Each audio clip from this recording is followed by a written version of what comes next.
आता आम्ही आहोत मध्य प्रदेशमधल्या बैतूल तालुक्यातल्या एका कुकरू नावच्या गावामध्ये.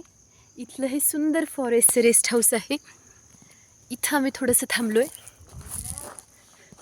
याच्या पलीकडे एक सुंदर व्हॅली आहे आणि खूप सुंदर व्ह्यू आहे. इथं एक मचान आहे.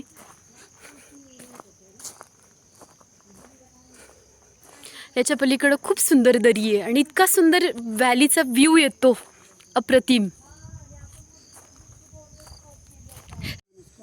ही माझी मावशी आणि चिखलदरा तहसीलदार मॅडम. आज मी ऑफिशियली यांच्या तालुक्यामध्ये गोदाम तपासणीसाठी आली आहे आणि त्या गावाकडे जाण्यासाठी आम्हाला मध्य प्रदेशची बॉर्डर ओलांडून त्या गावाकडे जावं लागते.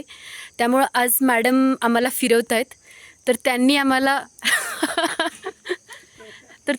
इथं आणलेले. तुम्ही आकाशात बघू शकता, एकदम घनदाट काळे ढग आलेले आहेत. जोरात पाऊस येणार आहे आणि आजच आपल्याला खूप सुंदर वॉटरफॉल्स पण दिसणार आहेत.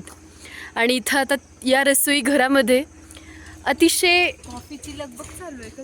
काय चालू आहे? कोण चालवते? हां, ते कॉफी बनवत आहेत. नॅचरल कॉफी, जे डायरेक्ट बागेतून तोडून आणून कुटून त्याची फिल्टर करून कॉफी बनवली जाते. तर पुढे जाताना मला हा एक पवनचक्क्यांचा प्रोजेक्ट दिसला.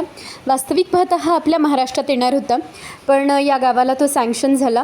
इथं जवळपास 175 असे फॅन्स आहेत आणि प्रत्येक फॅनवरती या गावातल्या एका तरुण मुलाला रोजगार दिलेला आहे.